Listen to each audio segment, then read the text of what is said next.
Welcome to the Team Lally Real Estate Show, home of the Guaranteed Sold program, or we'll buy it. If you have any questions, just give us a call at 799-9596 or check us out online at teamlally.com. Well, hey, everybody. This is that art part of the show. What is that, Adrienne?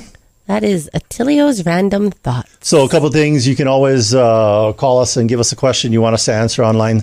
On the show, 799-9596, and you can also listen to us every Saturday on AM 830 KHVH. You could also email any kind of questions, info@teamlally.com, and we will read your question and answer it on air. Yeah, and feel free to call or email us with any questions or concerns that you got. If you're thinking about selling, thinking about buying, got any real estate related questions, or maybe just life in general.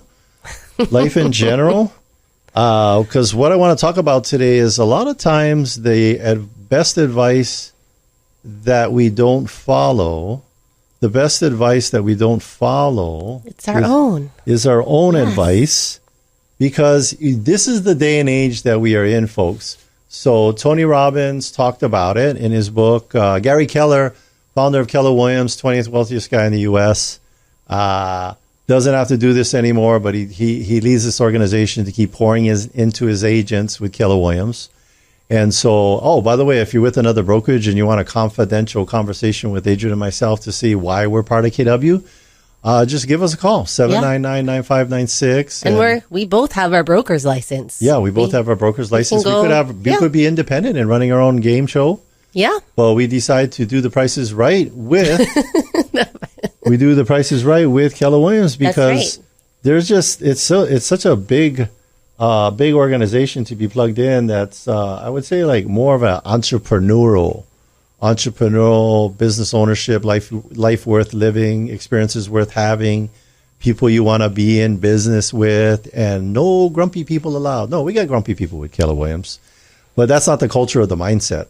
So, what was I talking about? The advice that we have. Tony Robbins. We're talking about Tony Robbins. Yeah. So we were. That was our homework. Read that book before family reunion. It's not 15,000 people that are related to each other. It's just what we call our annual convention for Keller Williams. One of the things I noticed about the book was that because I've gone to Tony Robbins Unleash the Power. Yeah. And it feels like a lot of the content from Unleash the Power is in that book. Is in the book. So maybe it started with the book, and then he created that experience around what he was sharing. Well, before the Middle Ages, and by the time we had created books, and then before technology, that's how you got around other people, was through books. Yes. And it's still a great way to get around other people and self-reflect and go inside and read something without 10 million distractions. And for more than the attention span of a 15-second TikTok video. So here's the beginning part of that book. And he talks about, he basically starts off with the discussion of power. And I don't mean power like you're Dr. Evil sitting underneath an extinct volcano trying to figure out the name of this how to take over the world. What is it? It's Unlimited Power? Unlimited Power. By Tony Robbins. I think he wrote it somewhere like in the 90s. I feel like it was this kind of an older book. Yeah. So where he goes, he talks about man's accumulation of power and how we did that. Back in the beginning, if you were the biggest, baddest caveman in the village and you kicked everybody's okole, then that was power through physicality. And, King Kamehameha did that and unified the islands, because he was like 6-something, and he was a pretty formidable person physically.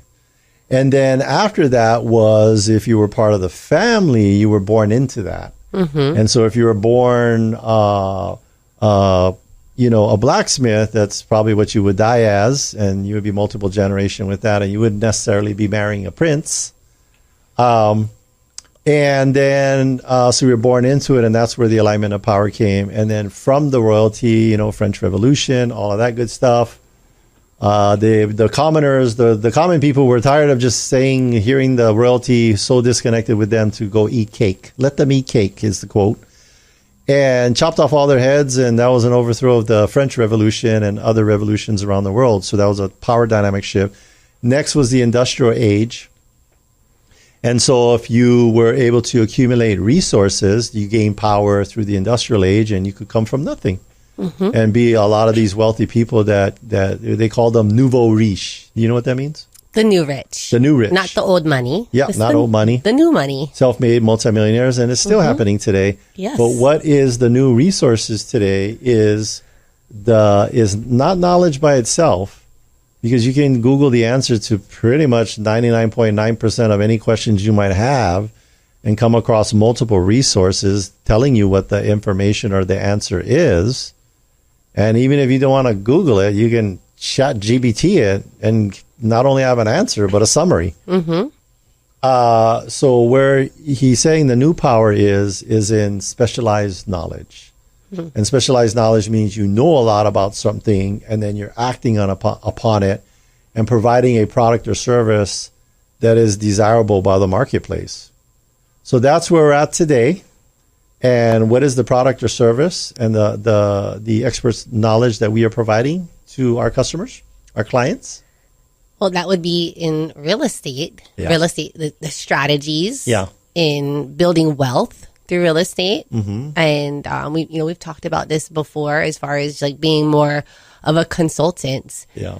And sometimes the advice and the strategy that we're going to give you is to hold on to the property. Yeah. It's not time to sell yet. You know, we've been talking with some good friends of ours. I'm not going to say their names, but they live here in Oahu, and they own 30, 40 properties, and they've been accumulating properties for the last 20 plus years, and they fix them up, manage them up, and do all of that. But there's a key ingredient that they're missing, and that is called having a life. Yes. And so the conversation we're having with them, with circling back on selling one of the properties, is that maybe take a look at this option of selling your property, doing a 1031 and getting into a DST, so that you still have the growth and the income, less the headaches of direct management. And by the way, Adrienne and I are personally, we never give advice we don't follow ourselves. We're personally invested in. I think is the one that there's one you're in, and then there's the one we're both in. Is the one we're both in storage? Yes, storage, I love storage. And then we're also part of a storage fund. Like it's like a syndicate. Like a syndicate. Yes. Yeah, we just love storage. What are we part owners in? I don't know. How many storage facilities? 4 or 5? I don't know. Oh, there's 4 in that fund. And then the DST, I believe, I don't know how many storage facilities. There's a lot across multiple states. Yes. And we love storage because we know that people, they just love stuff. Yeah. Right? So they're going to, continue to pay for their storage Andy unit. Bumatai, he does this bit where he's interviewing this guy from Africa, and he's like, "Oh, what is that building over there?" And then he's like, "Oh, that is where we put our things." "Oh, but it looks like an apartment building." "Yes, I could say it's an apartment for our stuff, and I pay extra because I want my stuff to have a view and air conditioning." You put stuff in an apartment, and they're coming from they don't have some other country where they're barely trying to get people in apartments, into apartments, let alone all the junk. That if I asked everybody, give me an itemized list of what you got in there, I guarantee you 99.9% of you have no idea what you even have in there. Yeah, I have an embarrassing story to share about my storage.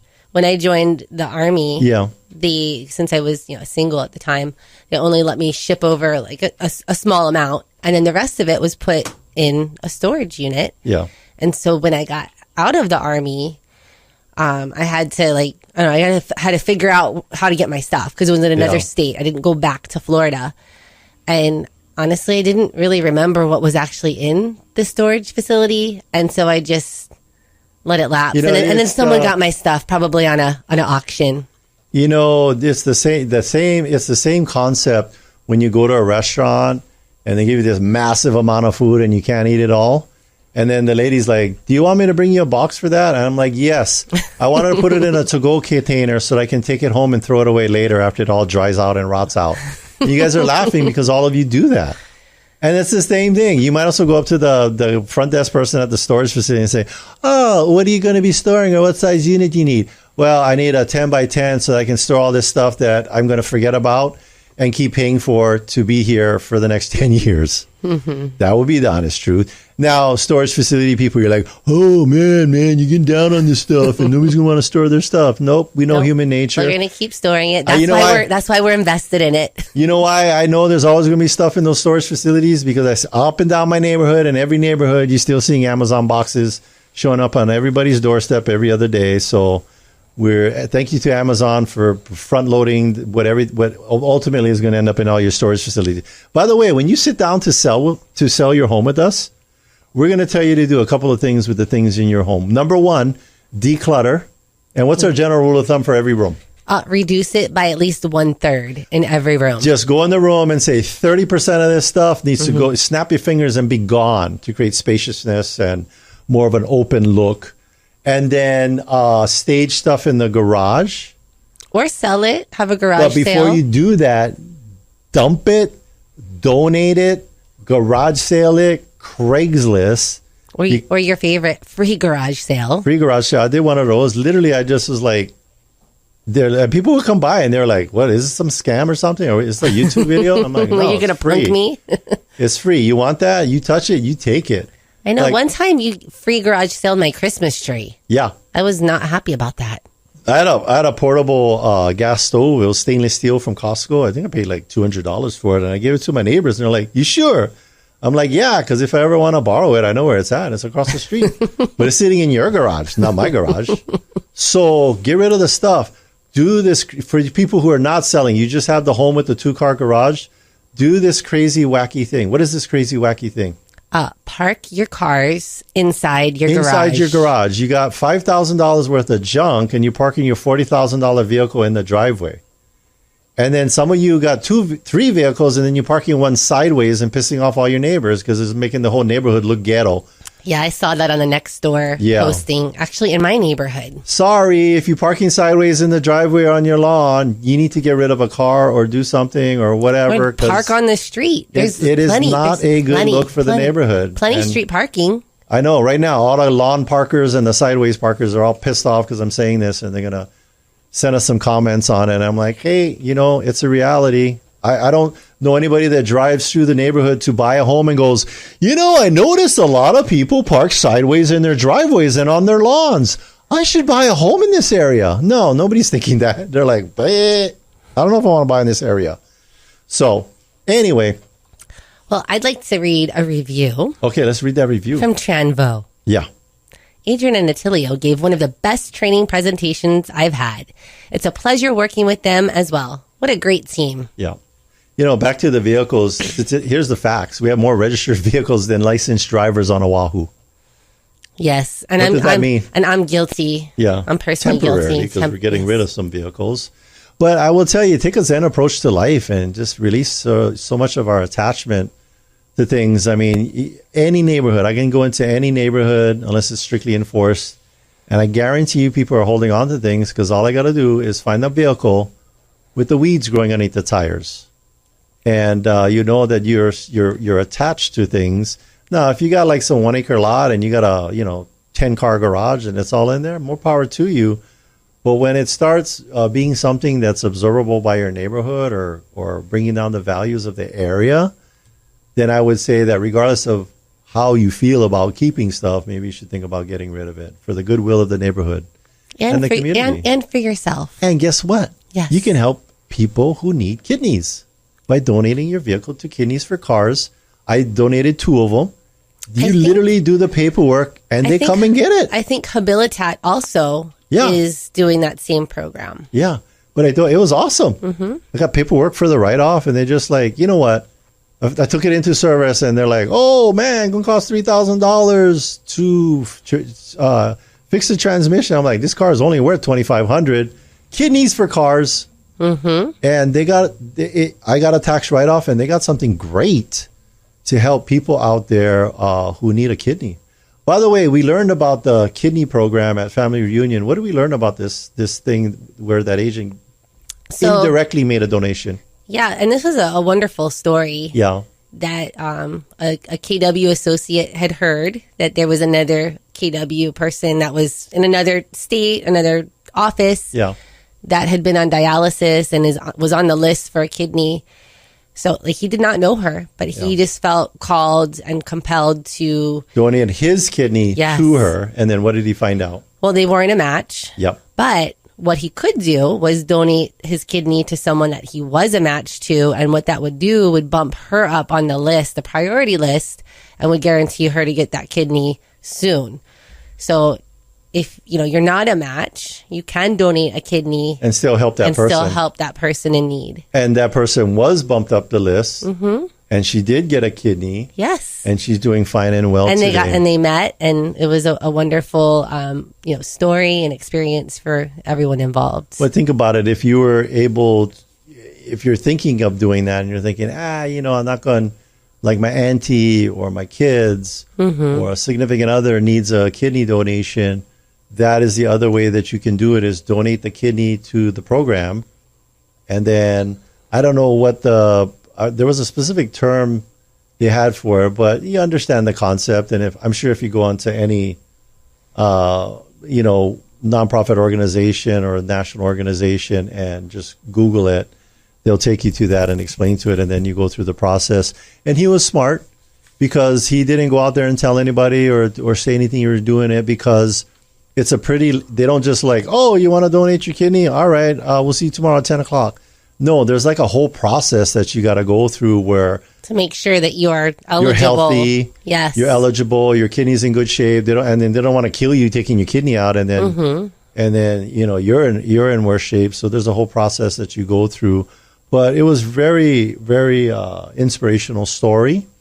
And this is on Sunday for our inspirational last final session for Keller Williams Family Reunion Convention.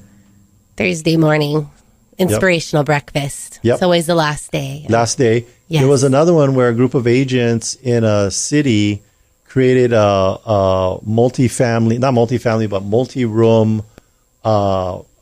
like transitional housing for people that are having to travel there for medical care. Because a lot of this, I'm experiencing this with my own family, is if we want to go to the mainland or travel somewhere where there's experts in that medical care, then you have the cost of like the hotel cost. That can add up really quickly. Yeah. Cause like, let's say you're there for 2 weeks even at $100 a night. Yeah. That's like $3,000 with the taxes and everything like that. And it can be burdensome, let alone whatever else you might be doing for the deductibles. So, a lot of good happening out there. And it was a really nice way to end that convention. Yeah. And the question I want to ask everybody, or ask you, Adrienne, we've been in the business, 20 years, running a highly successful team, doing a lot of stuff. We've learned a lot. We know a lot. Why do we still go to this family reunion convention? And it was in Vegas, and I didn't do any gambling whatsoever. So if you're thinking, oh, you went there to go play craps or blackjack. Nope. No I mean, in the past I have, but this time I said, I'm not going to do that. Yeah. And it wasn't like a lot of like late night partying or anything. It was like we were there to learn and grow and connect.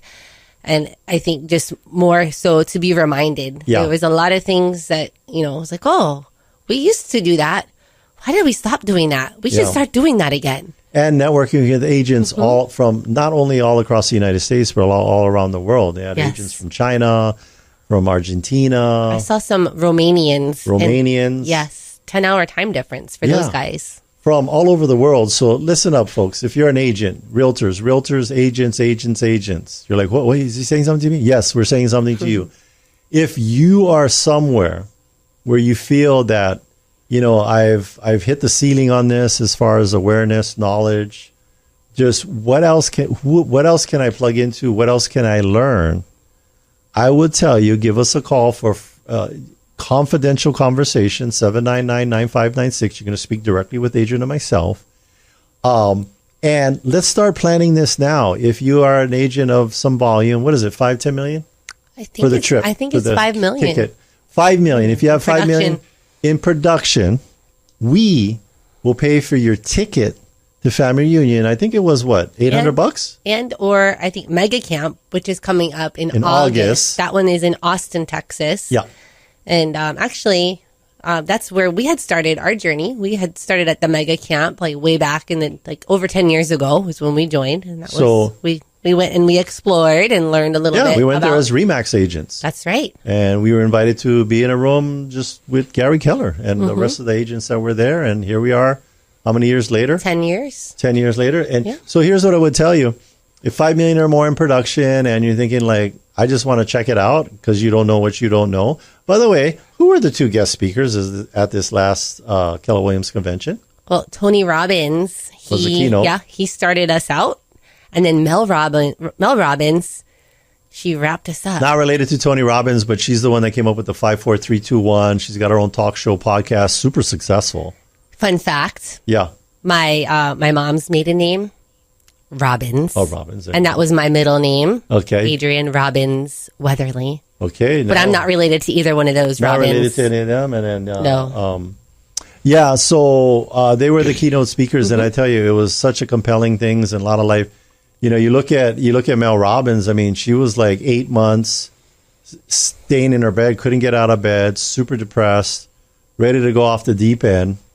And then she came up with this concept that really turned her life around, and then talked about like literally a veteran on a ferry getting ready to jump over the railing and end it.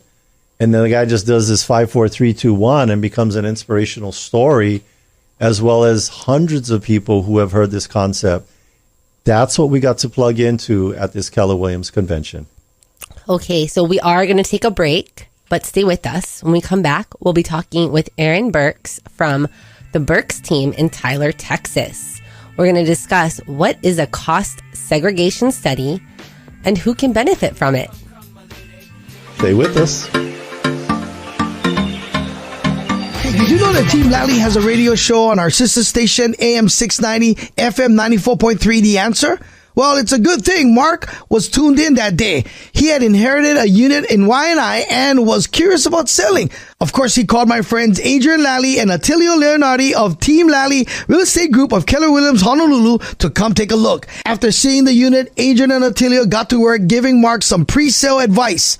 Since they noticed the property needed a little TLC before listing, they got to work immediately. And the home received 2 offers in only a few short weeks and closed. And you know what comes next? Over asking price. When you need to sell your home for the most money with the least amount of drama, trust Adrienne and Attilio of Team Lally to do the job for you. Call 808-799-9596. Again, that's 808-799-9596. Visit teamlally.com, spelled Lally, Lally. Hey, Sean Hannity here, talking with the only real estate agent in your market I recommend. Adrienne Lally and Attilio Leonardi of Team Lally Real Estate Group of Keller Williams, Honolulu. So now that the market is normalizing again, how's that going to impact home selling right now? Sean, let's explain what a normal market is. It's when it's neither a buyer or seller market. Both buyers and sellers have equal negotiating strength and need to focus on a win-win strategy to close. We have over 7 highly successful strategies that get homes sold. So is now the time to sell? Sean, the best time to sell is when you need to move. Stop trying to time the market. Smart people spending a lot of money try to time the market and fail. Again, the best time to sell is always when you're ready to move. Great update. Thank you for keeping us informed. Put the most experience and the best marketing to work for you. Call Team Lally now at 799-9596 or online at teamlally.com. That's teamlally.com. Taking one cash offer for your home doesn't have to be your only option. I'm Barbara Corcoran, and especially in today's current market, having a local real estate agent who offers great marketing and options that are customized to fit your needs is smart. In Honolulu, the agents I trust are Adrienne Lally and Attilio Leonardi. They can give you a guarantee to sell your home, flexible fees, or up to $10,000 in cash to help with repairs. Get the option that's right for you. Go to teamlally.com.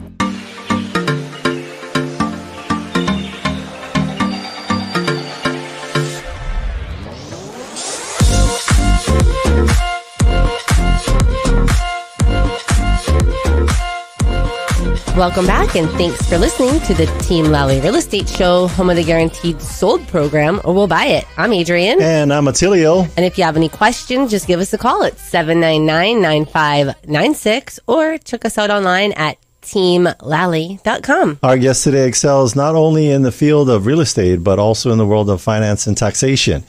He is a real estate broker and certified public accountant based in Texas. He has a Bachelor of Business Administration in Accounting and a Master of Science in Management of Information Systems, both from Texas A&M University. Beyond his brokerage activities, he passionately engages in consulting work for real estate investors, focusing on tax strategy.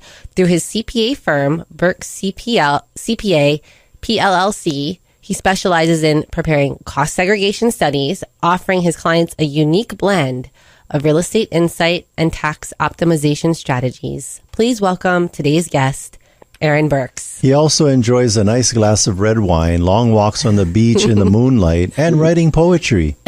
No, I just made that last part up. A man of many talents. Maybe you do. Thanks for the great introduction. I appreciate it. No, we're very excited to have you on our show. So we know Aaron through a mastermind group that we're a part of, and he had posted in this group all of these things that he has been doing for his family, and then has now branched out to help others. And I was so excited.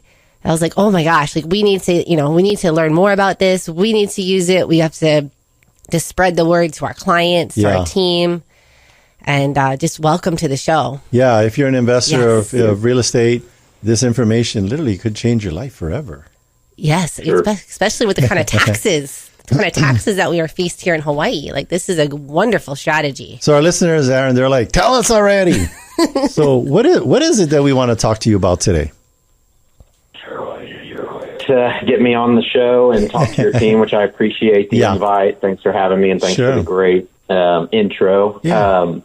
So I don't want to bore your listeners too much. I try to make tax strategy as exciting as possible, but mostly for real estate investors. We are talking about depreciation, which a lot of people know of depreciation. If you invest in real estate, it's the deduction you get every year when you own a rental property. And 99% of people do it the easy way. Your CPA is probably telling you to do it the easy way. And the easy way is depreciating that rental property over 27 years if it's a residential property, 39 years if it's a commercial property. Gotcha. So it's going to take a while to depreciate. Yeah. So what we're talking about and what my firm does is produce cost segregation studies, and that is a strategy to accelerate that depreciation so you don't have to wait 27 years. Yeah. So you're hitting nitrous oxide on that. So extra depreciation right up front. Yeah. Yes, and it's important to note it's accelerated depreciation. It doesn't add more depreciation. So, if you own this property for 27 and a half years, you're going to have the same amount of depreciation.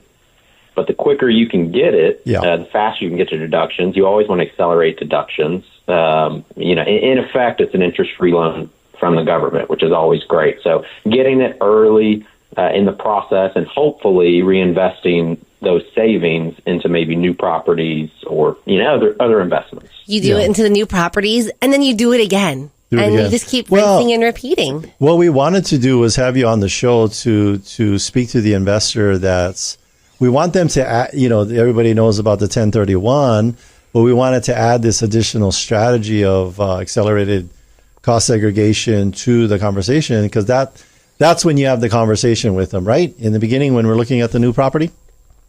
Yes. So when they're purchasing the property is when you cost segregate. Yep. So you're going to, say you buy a rental property, you want to pick a strategy. So strategy one, the easy method is the 27 and a half years. And how I like to think of it is, and this is how the IRS looks at it, is with the regular method, you're buying one house. So say you buy a house. I'm going to use Texas numbers here. This isn't Hawaii numbers. Just double them for Hawaii. But you can, but Aaron, you can help anyone anywhere in the United States. Correct? For sure. Yeah, okay. I'm just saying on my round numbers, let's say you buy a rent house for $200,000. I'm not sure how many $200,000 houses there are in Honolulu, but we got parking stalls for that. There you go. So let's say you buy a house for $200,000. You can take that 27 and a half years. You're buying one house for $200,000. You're going to depreciate over 27 and a half years. A cost segregation study, the other strategy, I would say aggressive, but that almost sounds bad, but it's not bad. The other strategy, what it does is it does an analysis on the property and splits it up into a bunch of different components. So instead of you buying one house for $200,000, you're buying, a slab foundation, wood for the framing if it has wood framing, appliances, flooring, HVAC, plumbing system, electric. You're buying all these things that total up to $200,000. Yes. And so it's doing that analysis to break it up. And then the reason you can accelerate the depreciation is some of those components have shorter lives than 27 and a half years. A good chunk absolutely has 27 and a half years. So there's no accelerating that chunk of it, but a good chunk of it, like your vinyl flooring, your appliances, specialty lighting, that sort of thing, has a 5-year life. Well, Aaron, I want to note that we've been into homes where everything is exactly the same. They got avocado appliances, they got the pink shag carpet, and they're still watching the Brady Bunch. So I just want to say, and that's just a joke. But in general, what he's saying, per these cost seg studies, that is, the shelf life that we can dig to it. Yeah, not to be throwing all their people's CPAs under the bus. This is the part that you're talking about right now should be done by a specialist like you. Don't just go out and Google it. You have to have a CPA, someone who has specialized knowledge to in do cost this. Segregation. Yes. But continue on what you're describing. The idea, CPA firms will know what this is. If you went to your CPA and said, hey, I want to cost segregate this new rental property, they've heard of that. They're familiar generally. They're typically not quick to recommend it. So that's why a lot of people have no idea this exists. Because they're like, why is my CPA not mentioned it? And I was like, well, don't kill them. Get super mad at them. It's very, very common. And these are not real estate experts. They're CPAs. Yes. The IRS has said that because some CPA firms started doing it, they just kind of like, you buy a property, I'll do it. And they just kind of run some numbers, quick numbers, kind of throw something together. And the IRS, most CPA firms stopped doing it about 4 or 5 years ago because the IRS released some somewhat strict guidance. And most of it was around, hey, this is less of a CPA thing and more of a real estate and construction thing. Yeah. So the CPA part of it, obviously knowing tax law is part of it, but it's not only CPA. It's not just knowing tax law. So from my perspective, I'm a CPA that focuses 100% in real estate. So we do construction, remodeling, property management, and I'm a CPA that works in that industry. So I had both sides.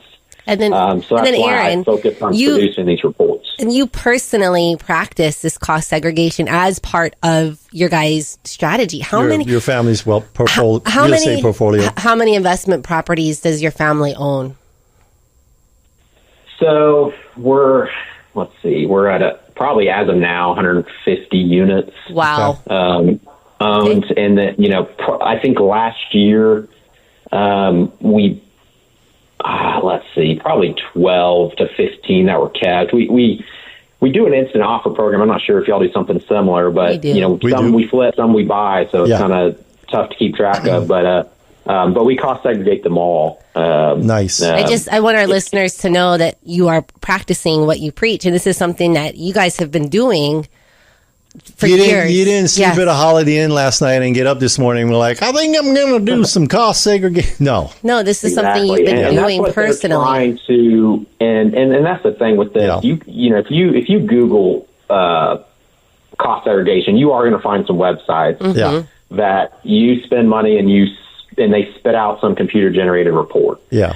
And a lot of times they even have a disclaimer on there that says something like, this is an estimate of cost segregation, not to replace a true study. Real. And it's one of those things that, you can type it into your tax return and it's going to work till it doesn't. Yeah. And it's so the IRS has gotten strict on, this is what we view a quality study to be, and trying to meet as many of those criteria as we can.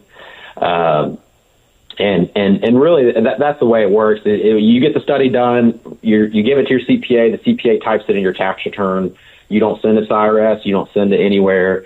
If you were to get audited, it would be just like any other support, like a receipt. Supporting document. A supporting document. You're going to give it to them, they're going to review it, and they're going to evaluate that report based on their guidance. So making sure it's a quality study is very key, and making sure that the reviewer is competent is very key. And that's why, Adrienne, you just asked if we do commercial, and I said, I don't, because I'm not competent in commercial, or at least not as competent as I feel I need. Yeah. Not as much as I feel I need, because all of my experiences in residential, whether it be construction, remodeling, all of the costs, commercial has different cost structures. Yes. And as soon as we run out of residential homes, you'll move over to commercial, which will be never, right? Not in your lifetime, because there'll be tons of these to do. Unless his family starts investing in commercial stuff. No, because he read the book called The One Thing. You'll hire somebody to do that, and he'll be even more of an expert with residential. But keep going, Aaron. Because that's just why I want to be. I would never want to do something that jeopardizes my client. I would never want the IRS to look at one of my reports and start questioning and be like, well, what? Does he have experience in commercial? Does he, and to question it. And I want to be able to stand on my own. And I'm very confident in the residential construction, the residential remodeling, cost type stuff that's common in the industry, especially for rental homes.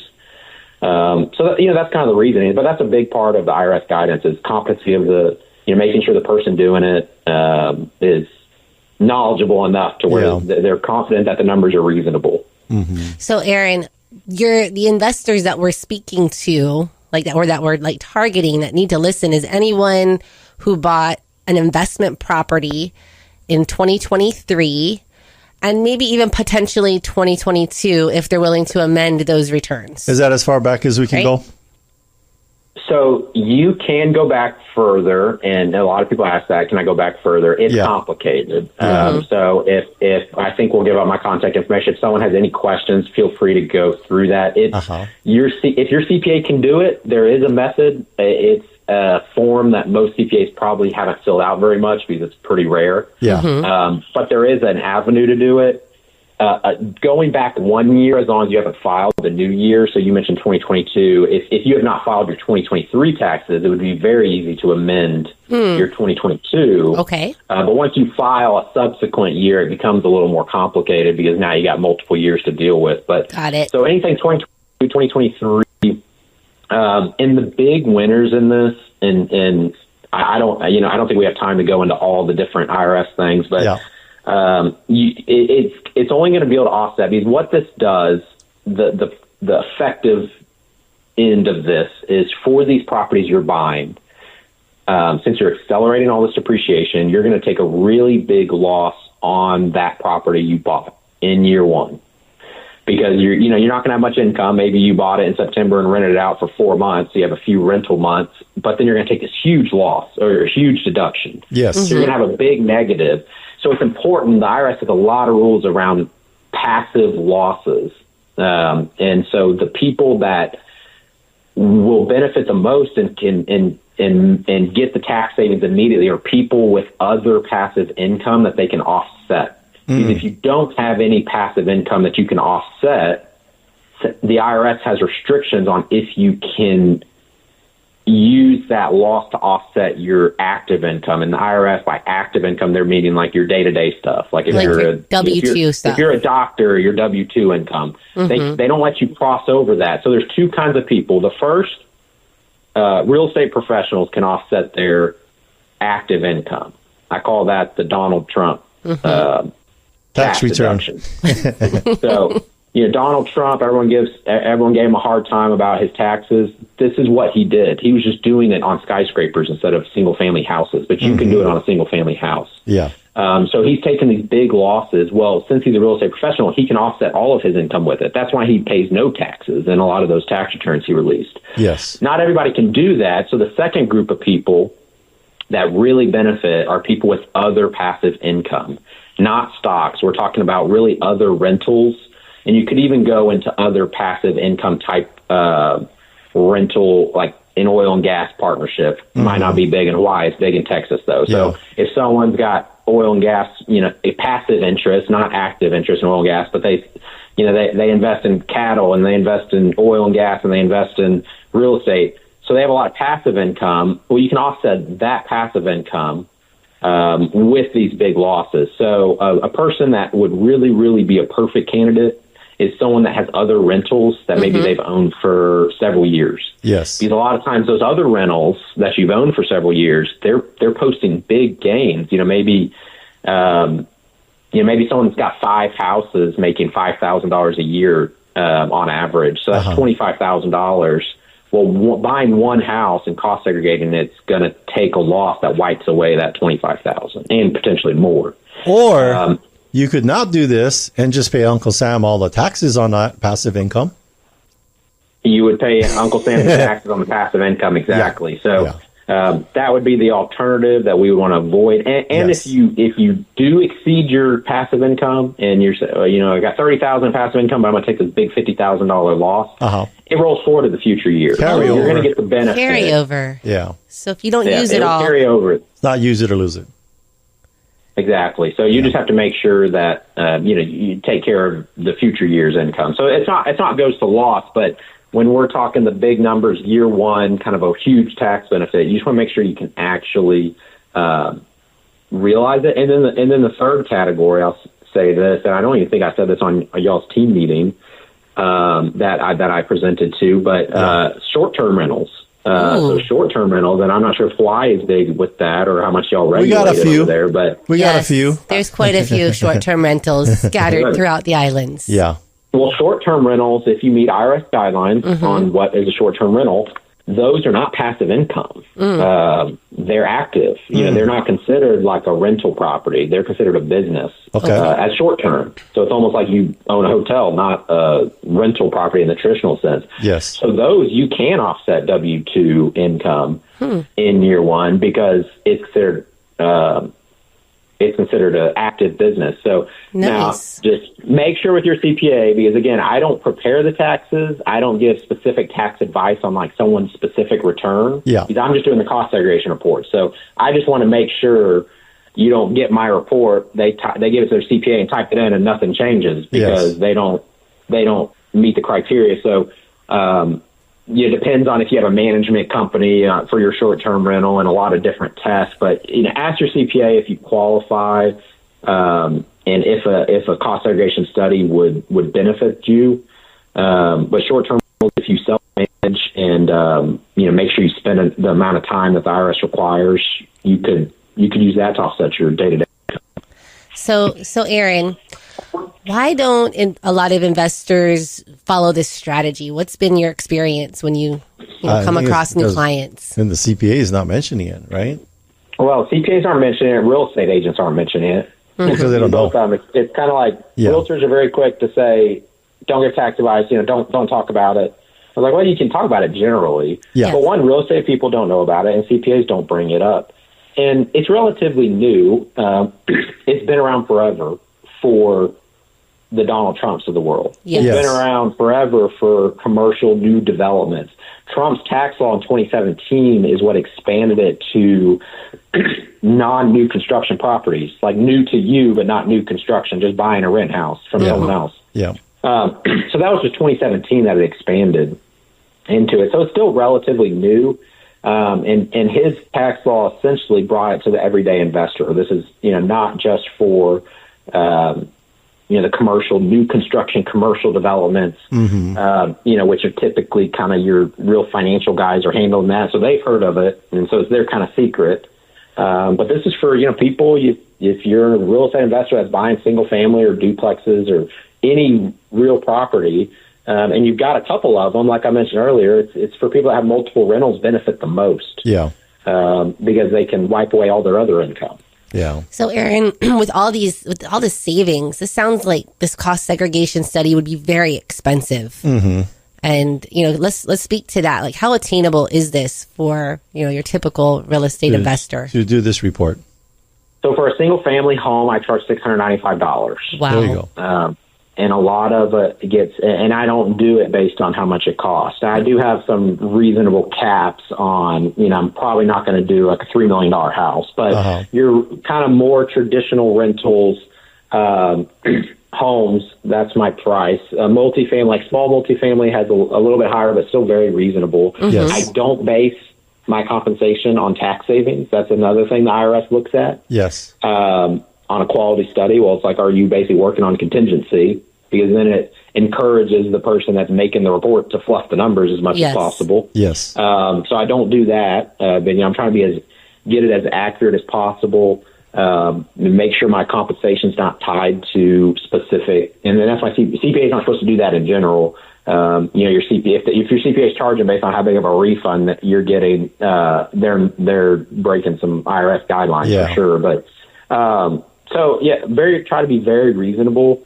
And my goal is just long term. I'm in the beginning stages of this, but long term, I want to kind of make this a closing cost for real estate investors. This is just something you do when you buy a rental property to get some tax benefits up front, and then roll it forward to the next one potentially, and it kind of becomes a snowball. Well, we had you on the show because we want to. Typically, this is probably a standard conversation at the High Mucky Muck Country Club, but we want to bring it to the neighborhood clubhouse that you rent out for your baby's first birthday, and maybe you don't own some 40-unit high-rise, but maybe you own a couple of investment properties, and you just want to build a little bit of wealth for your family and have a strategy. Your heirs have a strategy to continue to build that wealth, and by getting this tax savings, you get that down payment for the next investment property. Yeah, and reduce that passive income taxes.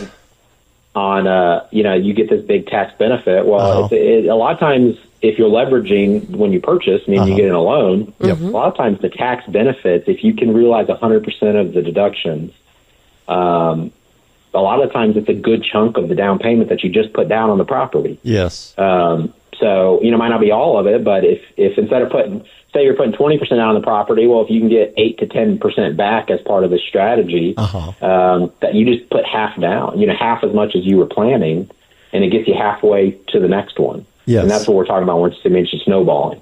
Gotcha. Well, awesome strategy. And like you said, I think a lot of people get wary of hearing something and thinking, well, I've never heard of that before. Well, just like you said, you've never heard about it before because you're not rubbing elbows with, the big commercial developers down at the $100,000 Priest membership country club. And this is something that's newer as of 2017, making it available to the everyday kind of investors. Yeah. So maybe with the introduction to Aaron, we can help you do a Donald Trump on your taxes. That's right. That would be great. Probably a lot lower numbers overall, but still get the same result, maybe. Yeah, he had a couple extra zeros on the end of his tax return, but it's the same now. We had talked about it on our show. Gary Keller had us read the book called Unlimited Power by Tony Robbins. And fast forward to today, how human beings develop power. And I don't mean like Dr. Evil taking over the world, but I mean just accumulating wealth to pass on and have a succession plan. And this is what he said. It was specialized knowledge. And that's what Aaron has. And that is what Aaron has brought to our listeners today, is some specialized knowledge. I would say the worst thing that could happen to anybody hearing this information, and you spoke to Aaron, I think the worst thing that could happen is that you would say to yourself, I wish I knew about this sooner. Mm-hmm. Got nothing to lose. Exactly. Have a conversation. And I'll just say I'm quick to tell people I'm happy to give out my contact information. And a lot of times I've had several people call me and they're like, here's my situation. I'll say, look, you're really not going to benefit from it. Yes. And just with the way your tax situation is, you're not going to benefit much. So I'm not going to sell you something you're not going to be able to get benefit from. That doesn't help me. No snake oil here. That's right. Yeah. And we wouldn't have someone like you on our show and be, shouting to our community about this wonderful strategy if that was the way if we didn't believe in you, and it's the awesome reputation of your family, having known you guys group for many, many years. The other thing is Adrienne and I will be doing this personally ourselves. And so we're looking forward to buying a residential property, Aaron, so that you can cost segregate it for us. And giving you a first in hand Aaron Burks testimonial. That you can, I've heard, I forgot what show it was, and you can take that to the bank. Looking forward to it. Yeah. All right. Well, thank you, Aaron. Was there any questions that we should have asked, or situations or stories that you wanted to share that we didn't go over?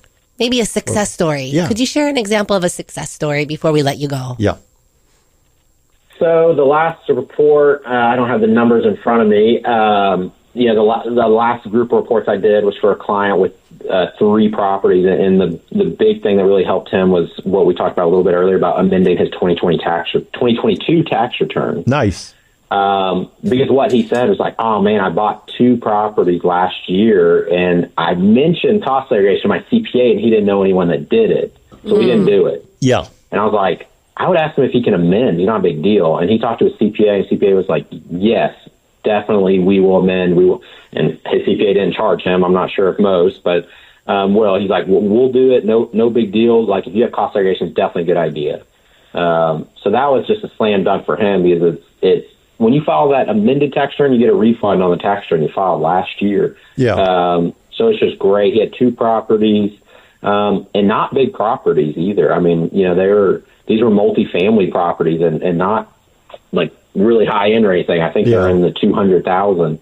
So it doesn't have to be big properties. Another person just recently asked, what's too small to make it worth it? And I was thinking she was going to say, like, she bought some $70,000 house. Well, she was talking about $200,000 house. So definitely, definitely doable at a moderate level. So, amending the 2022 tax returns, I was really, it's a good idea, helps him out. And, I was glad to be able to help him. Yeah. In Hawaii, Aaron, so with condos and stuff, 500,000. Single family homes about $1 million. Mm-hmm. About $1 million. So it's like you're a doctor and you know about penicillin, and then I'm a patient that's like everybody around me dies from infections. What's this penicillin mumbo jumbo? No, you just didn't know about it, and then you took the shot and you didn't die. And I don't think you've killed anybody with a cost segregation yet, right? But saved them a lot of taxes. But you saved them a lot of taxes. Not that I know of, but I haven't heard from those people, so I'm not sure. Yeah. Maybe they tripped on the way to the mailbox with their big tax refund and sprained an ankle. That was the worst. But anyway. All right. Well, we are coming to the end of our show, Aaron, and we just really appreciate Thank you so much. Your time and knowledge, your specialized knowledge. And let's give out your contact info. Yeah. Is it the 903 number? Sure, yes. My cell phone, I give out my cell phone. It's 903-316-1913 is my cell. Okay. And my email, if you'd like to email, is Aaron, AARON, at TylerHouseHunters.com. All right. And we'll have that on our website also. And we'll have you on the show for the second date update. That's right. When we buy a property and actually do this. Thank you, Aaron. Thank you, Aaron. You're welcome. Thanks for having me. All righty. All right. Well, thanks for listening, and thank you to our sponsors. Jody and Derek of Pacific Rim Mortgage. Bradley of Allstate Insurance. Kenji with Pillar to Post Home Inspections. John with Kilauea Pest Control. Duke with Hawaii Pacific Property Management. Robinson of Fine Line Paintwork. Jake with the Go Local Power. Scott of Zero Res Hawaii. Amphi with Estate Planning Group. Jason Wu, Attorney at Law. Jeff of the Loan Depot. Rhino of Hawaii Unified. Janice with Dreamhouse Drafting. If you want to get a hold of any of our sponsors, it's so easy. Just go to teamlally.com. We also want to give a big thank you to Leah Rodriguez, our producer here in the studio. She's awesome. Make sure to tune in next week. We'll have an awesome guest talking about something that'll change your life forever. This is the Team Lally Real Estate Show, home of the guaranteed sold program. If we can't sell your home at the agreed upon price in our time frame, we'll have it bought for cash. Thanks and aloha.